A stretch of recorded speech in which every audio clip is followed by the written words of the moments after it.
So, thanks for joining me at the Kickass Midlife Method podcast.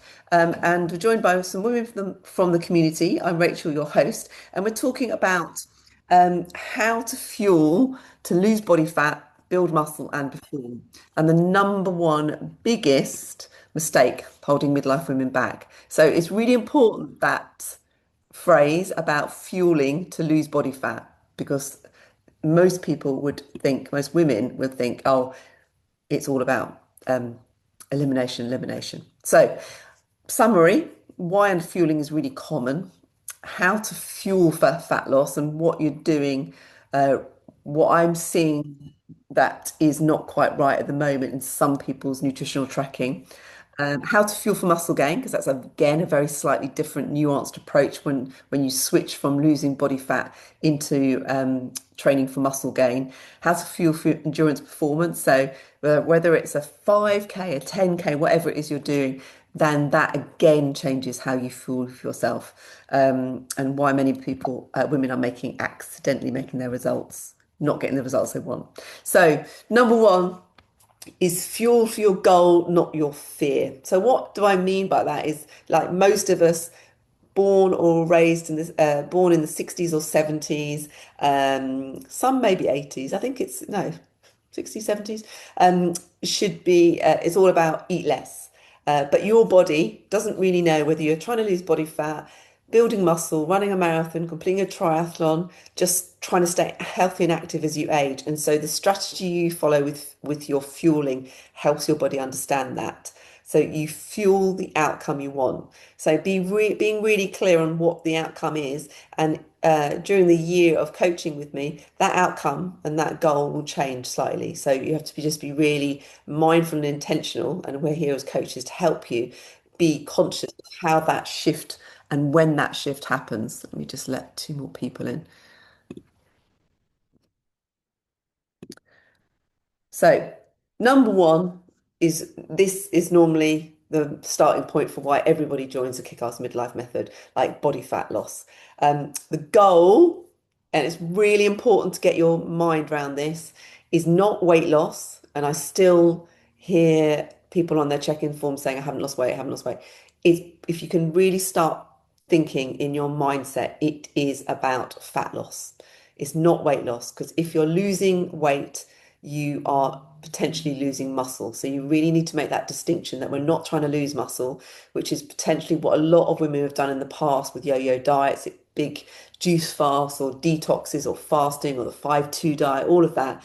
In your 30s, 20s, early 40s, you might have been like, oh, great, I've lost all this weight. Or the typical thing, you're ill. And you often, how many people have heard that thing of like, oh, I've been really ill, but the bonus is I've lost like, 8 pounds, and you think that's a great thing, but unfortunately it's not, because it's muscle. So when you're just losing body weight, you're not thinking about your muscle, you're not thinking about body fat, and you're not fueling for body fat loss, actually eating enough. Either one of these things can happen. Either your muscle loss increases, so if you're really starving yourself and not eating enough, you lose muscle, your metabolism slows down, softer body composition, and even harder to lose weight when you put it on again because you've got less muscle. Your daily movement falls off, you move less, fewer steps, which means lower calorie burn because you haven't got the energy for it. And actually, number one, what actually happens is that you get hungry, you get tired, you get emotional because you're not fueled properly. And either you just think, oh God, it's not working, you can't cope with anything, it feels really overwhelming because you're not fueled. It's simply down to fuel. Um, and you'll hear a lot about if you're not eating enough, it slows your metabolism down. Yes, but actually, the more major thing is it means that you're snacking and you're eating things without actually realizing what's going into your body. And so you think you're not eating that many calories, but actually, because you're not eating sufficient in the main meals, you're probably making up way more in your snacks. So if you are currently not seeing any difference in your metrics in terms of your body fat loss, then this is why. So I'm seeing it a lot in like kind of I think some of the 28-day people who are on the call with your breakfast, for instance, it can be like a banana. It's just not enough. You have to be really thinking the nutritional targets are there for a reason. So, the best fat loss strategy, and again, this is really hard because that's not what we've been taught as we grow up, is a moderate deficit. So, nothing too aggressive. You'll see that I never give anybody more than a 500 calorie deficit a day ever because you want it to be sustainable, that you can actually eat fully, nourishing and nourish your bones, brain, and body, and not just undercut. You have to have protein at every meal. So rather than thinking my dinner's great, all the way through the day, try as much as possible whatever protein target you've been set. And everyone's different because it depends what your goals are and your current weight. That will dictate how much protein you've got set. Look at the grams and try to divide it equally through the three meals. Now, breakfast tends to be a little bit less, so or harder to do, sorry. So you could probably do, you know, 30 lunch percent, sorry, 30% lunch, 30% dinner, 20% breakfast, and then a snack like your protein shake. And then that would kind of drip feed your protein all the way through the day. So why that is important is it keeps you feeling fuller. It'll keep your energy levels up. All of which means you don't snack. And also, it means it's possible to get your protein in. Because if you wait to the end of the day and you've not drip fed it throughout the day, you'll get to dinner and you'll be like, oh my God, I've got to eat like 90 grams of protein. There's no way I can do that because you can't do it. It's horrible. So, drip feed it through the day. Strength training, obviously, you want to build and maintain your muscle that drives your metabolism.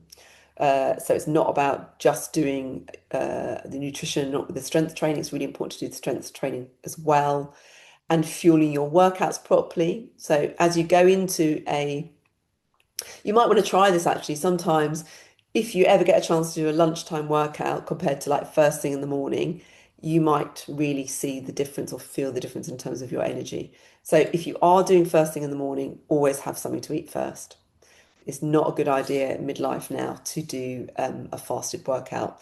And then remember that long-term habits beat short-term results.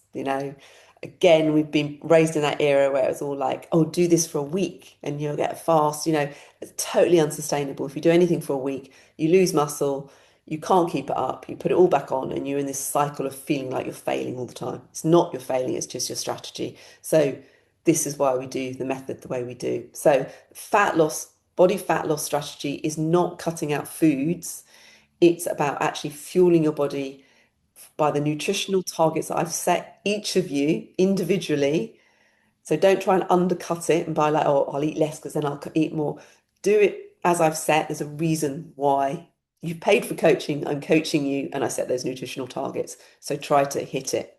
So that's your fat loss. Now, building muscle in midlife, obviously, we're doing that at the same time, but there will be a phase for when you get to it, when you lost all your body fat, and actually it will be switching into building more muscle. Now, this is where most women don't even think beyond body fat loss, but actually we're thinking, how do I also then create more definition? How do I create a body that will keep me strong for life?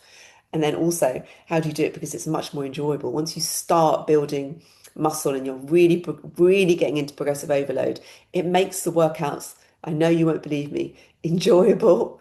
And therefore, once you enjoy something, you'll keep it up for life. So there's a reason why we do progressive overload, and we do it from the basis of load, not more reps, because doing more reps takes ages, is boring.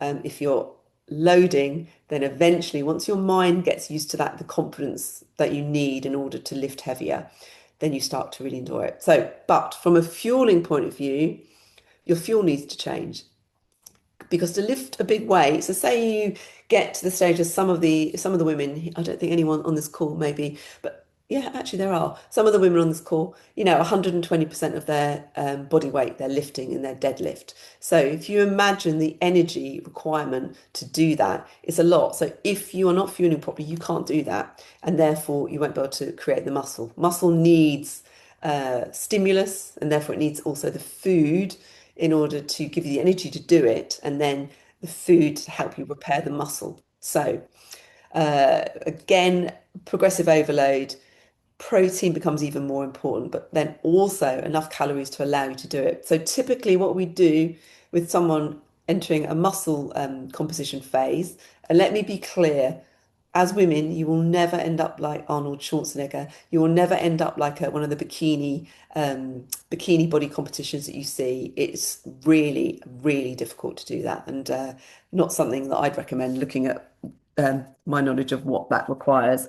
But you need to eat more. So it's not about avoiding carbohydrates, under eating protein. It would be where you're going into a little bit of a surplus when you're building muscle in midlife. And that's a very difficult concept for a lot of women to get their head round to be like, I'm going to eat more than my nutritional requirements. And it's not more because it matches what you need to build muscle. So some of you aren't there yet, some of you are. And I know some of the people who are there have struggled with it because it's just not a concept. So, what muscle building looks like: increase strength, lift more, feel better, feel capable, better body shape. Obviously, your muscle. I had a prop, I should have brought it. Your muscle is denser than fat tissue. They're two separate tissues. So your muscle is much denser. So as you build more muscle, your body shape will completely change and look smaller, even if you actually might put on weight. So we're tracking again, thinking about body fat and muscle mass. Improved metabolic health, muscle soaks up insulin, so it's a really good factor in terms of diabetes risk, energy levels, obviously greater resilience and better aging outcomes. So building muscle, once you've got past that body fat composition, body fat loss is really important. And then this is when you is related to the muscle, but also it specifically for some of those people in the Kickass community who are beginning to do running or might be thinking about doing stuff like that or anything else. It also could be, I've got a couple of women I spoke to the other day who are doing long endurance hiking. So, big long hikes. So, therefore, when you're getting into that stage, you also need to be very aware that your phasing in terms of your nutrition needs to be really different. One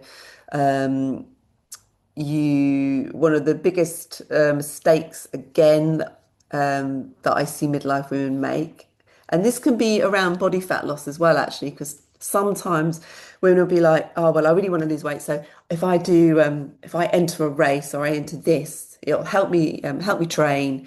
I'll lose body fat and I'll do all these runs, blah blah blah. It doesn't work like that because actually what you need to do a run is more food. Otherwise, you're going to risk injury. So if you're someone that's constantly got injured, it can often be down to your nutritional strategy. You train harder, you don't improve, all of those kind of things. So this generally for everyone, this is just guidelines, but this will give you a kind of guideline. So how much should you eat in terms of your macronutrient targets? Now, all of you've got them personalized to you anyway, but just to give you a bit of a clearer visual. So your fat loss is a moderate deficit. So again, 200 to 500 calories. Muscle gain, you stay at maintenance or a small surplus for most of us here. We're not, if you were kind of suddenly came to me and said, oh, actually, I want to go on the stage and be kind of body bikini, then actually you'd be eating bloody loads of carbohydrates and protein. But for most of us here, you'd be in maintenance or we go into a small surplus for you to build muscle. And then endurance performance. So, for instance, some of those women in the community are training for 10Ks, half marathons, ultras, triathlon. Then, actually, what you need to do is maintenance. And then every run you do or every exercise you do, you need surplus for that training. So, say if like I'm an extreme example, but like I'm training for a big ultra, and on Saturday, my maintenance is something like 2,200, and I ate 3,800 calories for what I needed to train on that Saturday. So I've stayed 59 to 60 kilos with the same body composition like since I was 30 something. And that's not because of the exercise I'm doing necessarily. It's just that like my nutrition is on point with that. So I don't like go out fasted. I don't try and do runs without having the energy to do it.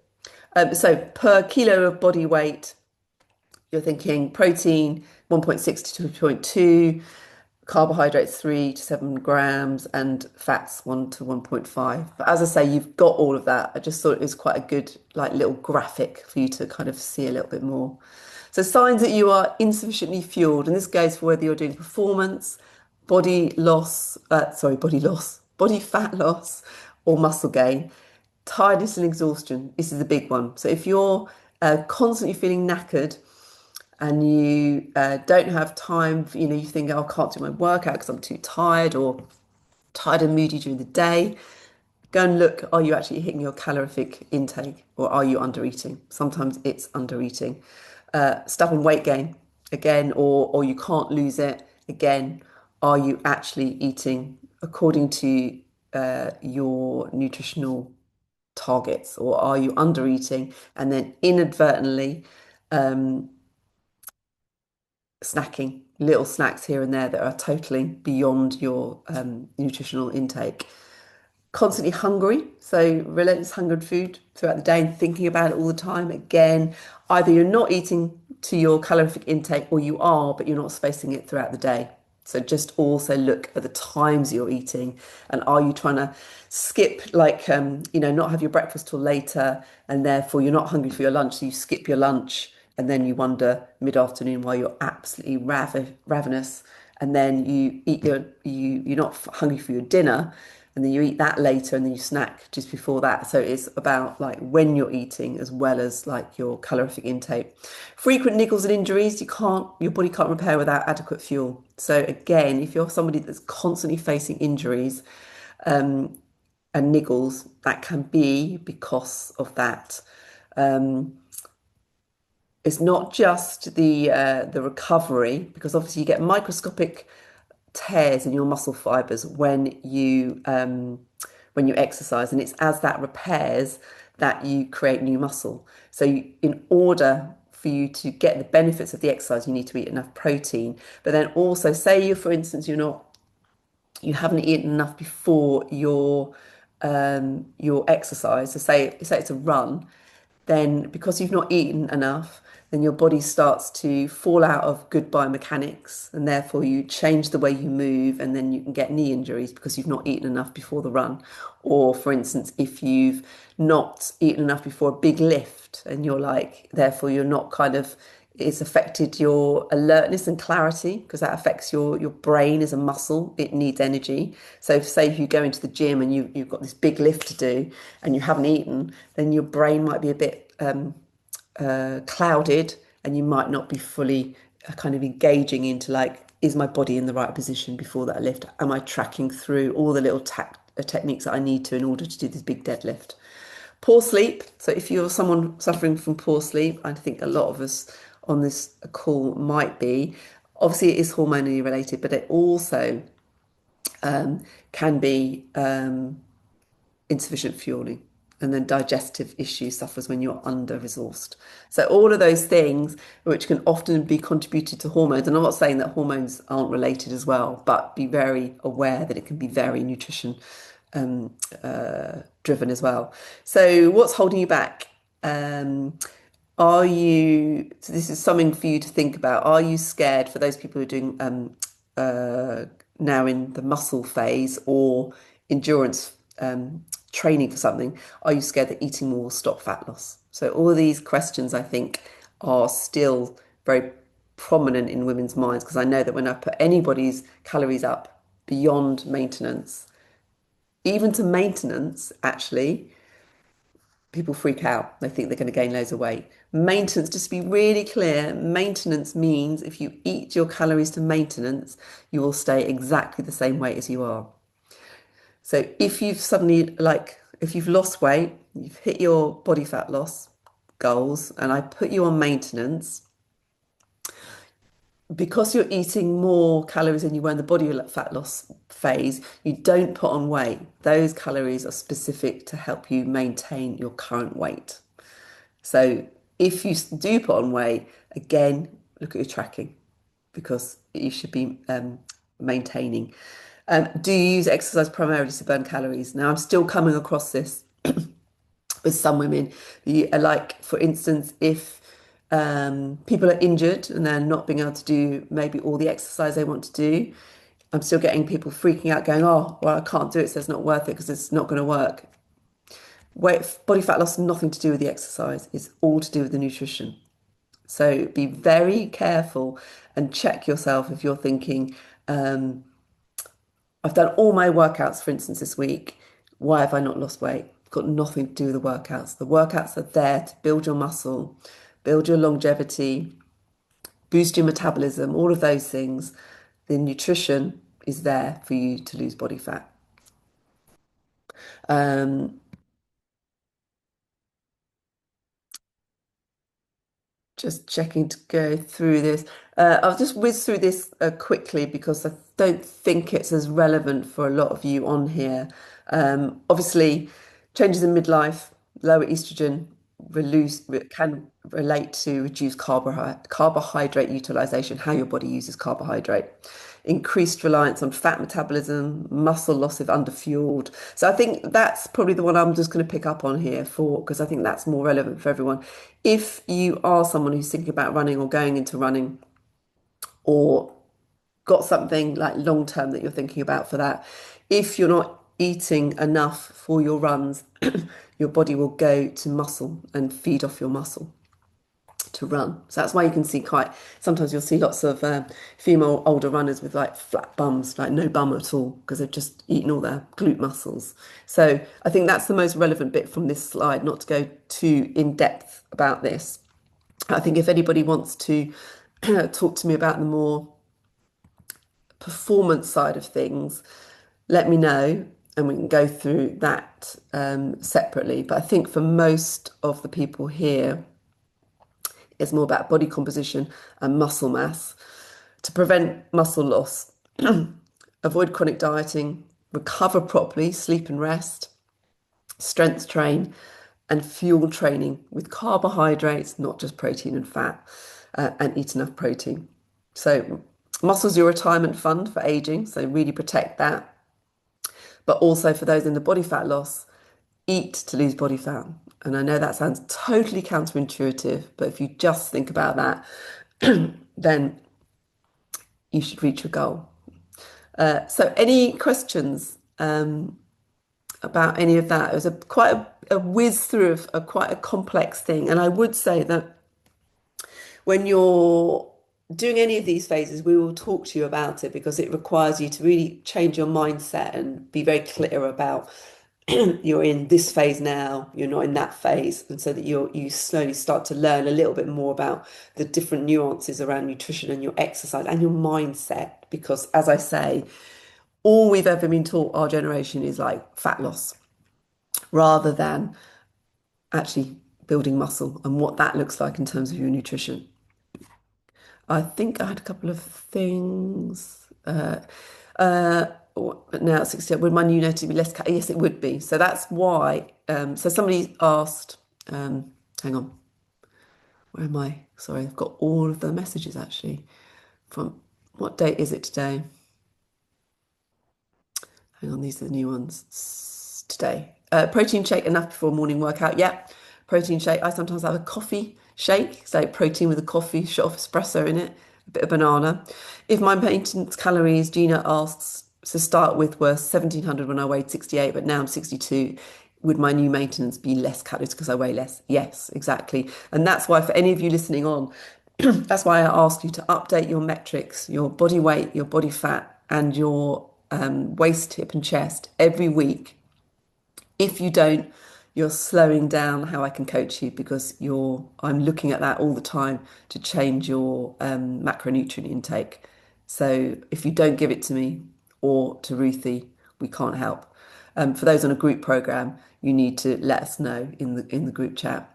Yeah, what I wake up before I eat quickly, exactly that. Protein shake with a banana in it or a banana, anything like that. Find it difficult to eat before exercise.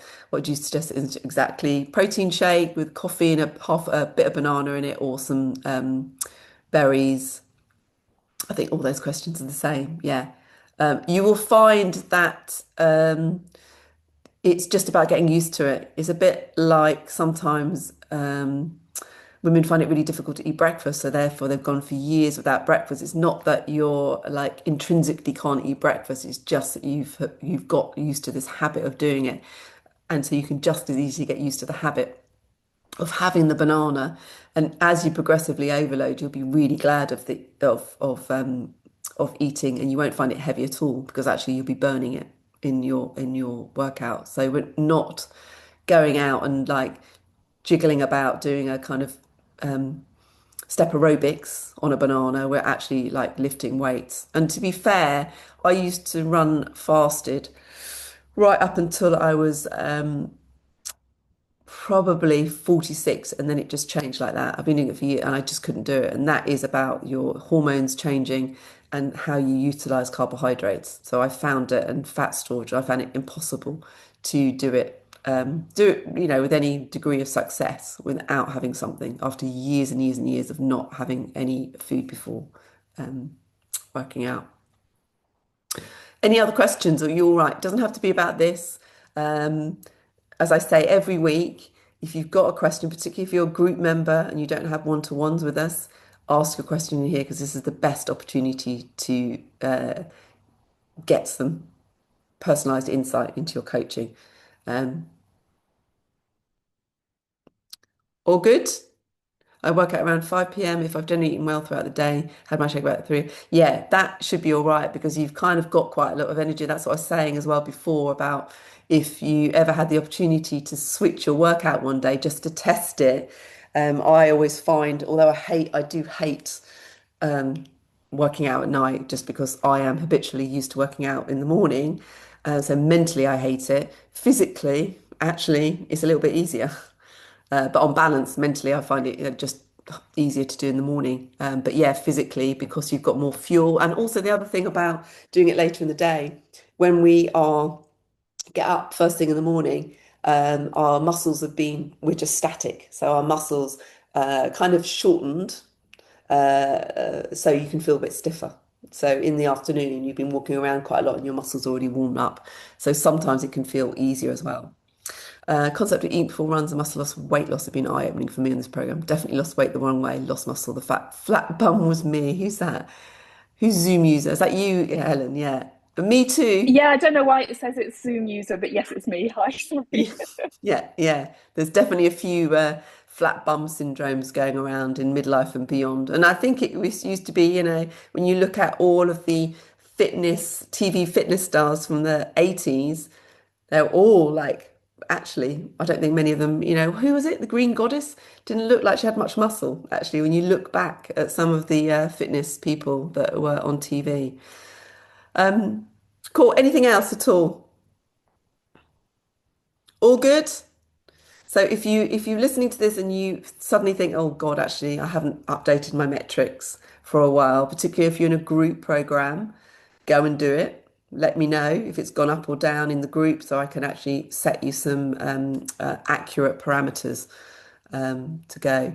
And if protein shake first thing, would I have two? The afternoon one is a lifesaver. I would therefore just play it by ear. Don't have a protein shake. Have a half banana instead. It doesn't have to be a protein shake. Yeah, I'm glad you found that. I think most women, so anyone who's resisting the protein shake still, or saying, "Oh, it doesn't taste very nice," blah blah. Honestly, it's the probably one of the simplest, most effective tools of all the years I've been coaching women on the online program in terms of the effect that it has. So even though it might taste a bit grainy, you just think of it as like a medicine. It gets you 30 grams of protein really quickly.